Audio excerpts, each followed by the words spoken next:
ಆಂಜನೇಯ ಬಂದು ಈ ಜಾಗನೇ ಯಾಕೆ ತೋರಿಸಿದ ಗೊತ್ತಾ? ಹಿಂದಿನ ಭಾಗದಲ್ಲಿ ಚೌಡೇಶ್ವರಿಯ ಚರಿತ್ರೆ ನೋಡಿದ್ದೀರಾ, ಈ ಭಾಗದಲ್ಲಿ ಅವಳ ಮಹಿಮೆ ಬಗ್ಗೆ ತಿಳಿತೀರಾ. ನೀಲಗೋಡು ಈ ಜಾಗ ಮಾಮೂಲಿ ಜಾಗವಲ್ಲ, ಇದು ಅನಾದಿ ಕಾಲದಲ್ಲಿ ಪರಶುರಾಮರು ಬಂದು ಹೋದ ಜಾಗವಾಗಿದ್ದು, ಇಲ್ಲಿ ಈಗಲೂ ಒಬ್ಬ ಯತಿಗಳು ಇಲ್ಲಿಯೇ ಈ ಗುಹೆಯಲ್ಲಿ ಬಂದು ತಪಸ್ಸು ಮಾಡುತ್ತಾರೆ ಅಂತ ನಂಬಿಕೆ ಇದೆ. ಹೌದು, ಇದು ವಿಧಿಯಾಟನೆ, ಸ್ವಯಂ ಹನುಮ ಸೂಚಿಸಿದ ಪುಣ್ಯ ಸ್ಥಳ. ಆದರೆ ಸಾಮಾನ್ಯ 18 ವರ್ಷದ ಈ ಬಾಲಕನಿಗೆ ಆ ಫಾರೆಸ್ಟ್ ಲ್ಯಾಂಡ್ ಅಲ್ಲಿ ಒಂದು ದೇವಸ್ಥಾನ ಕಟ್ಟಲು ಹೇಗೆ ಸಾಧ್ಯನೇ?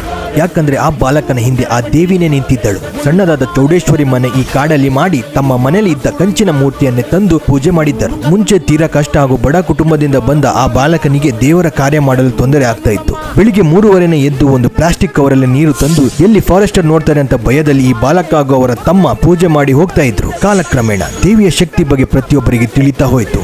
ಎಷ್ಟರ ಮಟ್ಟಿಗೆ ಅಂದ್ರೆ 2013 ಅಷ್ಟರಲ್ಲಿ ಇದು ಬರೀ ಒಂದು ತಾಲೂಕಿಗೆ ಸೀಮಿತ ಅಲ್ಲದೆ ಶೃಂಗೇರಿಯ ಜಗದ್ಗುರುಗಳು ಭಾರತೀ ತೀರ್ಥ ಸ್ವಾಮಿಗಳು ಬಂದು ಇವಳ ಶಕ್ತಿ ಅಪಾರ ಅಂತ ಹೊಗಳಿ ಆ ಬಾಲಕನಿಗೆ ಆಶೀರ್ವಾದ ಮಾಡಿದರು. ಅವರೇ ಈಗಿನ ಮಹಾದೇವ ಸ್ವಾಮಿ. ಇಲ್ಲಿ ಅಮಾವಾಸ್ಯೆ ಪೂಜೆ ಬಹಳ ಅಪಾರ. 9 ಅಮಾವಾಸ್ಯ ತಪ್ಪದೆ ಬಂದರೆ ಎಲ್ಲ ಕಷ್ಟನೂ ಪರಿಹಾರ ಆಗುತ್ತೆ. ಸಾವಿರಾರು ಜನರು ತೀರ್ಥ ಸ್ನಾನ ಪಡೆದುಕೊಂಡು ಎಷ್ಟೋ ಕಾಯಿಲೆ ಚರ್ಮ ರೋಗದಿಂದ ಪಾರಾಗಿದ್ದಾರೆ. ಸಂತಾನ ಇಲ್ಲದವರಿಗೆ ಸಂತಾನವನ್ನು ಕೊಟ್ಟು ಹರಿಸಿದ್ದಾಳೆ. ದಿನನಿತ್ಯಲ್ಲಿ ಅನ್ನದಾನ ಸೇವೆ ಕೂಡ ಇದ್ದು ದೇವಿಯ ದರ್ಶನದಲ್ಲಿ ನಿಮ್ಮ ಕಷ್ಟಗಳು ಪರಿಹಾರದ ದಾರಿ ಹೇಳುತ್ತಾಳೆ. ಈಗಿನ AI ಯುಗದಲ್ಲಿ ಇವತ್ತಿಗೂ ಲಕ್ಷಾಂತರ ಭಕ್ತಾದಿಗಳು ಬಂದು ಹೋಗುತ್ತಾರೆ ಅಂದ್ರೆ ನೀವೇ ಅರ್ಥ ಮಾಡ್ಕೊಳ್ಳಿ ಇವಳ ಶಕ್ತಿ ಬಗ್ಗೆ. ಅಂಡ್ ಇನ್ನೊಂದು ವಿಷಯ, ನನಗೆ ಕೂಡ ಈ ದೇವಿಯ ಬಗ್ಗೆ ತಿಳಿಸುವಂತ ದರ್ಶನದಲ್ಲಿ ಆಜ್ಞೆ ಆಗಿತ್ತು. ಇದು ಯಾವ ತಾತ ಮುತ್ತಾತನ ಕಾಲದ ಕಥೆ ಅಲ್ಲ, ನಾನೇ ನೋಡಿ ಇವಳ ಆಶೀರ್ವಾದದಿಂದ ಬೆಳೆದು ಮೆಲ್ಲರಿಗೂ ಈ ಕಥೆಯನ್ನು ಹೇಳ್ತಾ ಇದ್ದೀನಿ. ಇಲ್ಲಿ ನೀಲ್ಗೋಡ್ ಚೌಡೇಶ್ವರಿ ಅಲ್ಲದೆ ಯಕ್ಷಿ, ನಾಗಬನ ಹಾಗೂ ಸತ್ಯ ದೇವತೆ ಇದ್ದಾಳೆ. ಇವಳಿಗೆ ಗಂಟೆ ಹಾಗೂ ಬಾಳೆಕೊನೆ ಕೊಟ್ಟು ನಿಮ್ಮ ಕಷ್ಟ ಹೇಳಿಕೊಂಡರೆ ಎಷ್ಟೋ ಕಷ್ಟಗಳಿಗೆ ಪರಿಹರಿಸಿದ ಸಾಕ್ಷಿ ಇವೆ. ಇದು ನಾನಲ್ಲ, ನೀವೇ ಬಂದು ಈ ದೇವಿಯ ಆಶೀರ್ವಾದ ತಗೊಂಡ್ರೆ ಇವಳ ಶಕ್ತಿ ಬಗ್ಗೆ ತಿಳಿಯುತ್ತದೆ. ಹೊನ್ನಾವರ ತಾಲೂಕಿನ ಇಡುಗುಂಜಿ ಸಮೀಪದ ನೀಲ್ಗೋಡ್ ಚೌಡೇಶ್ವರಿ ತಾಯಿ ನಿಮ್ಮ ಈ ಭಕ್ತ ನಿನ್ನ ಮಹಿಮೆ ಬಗ್ಗೆ ತಿಳಿಸಲು ಮಾಡಿರುವ ಒಂದು ಸಣ್ಣ ಪ್ರಯತ್ನ. ಧನ್ಯವಾದಗಳು.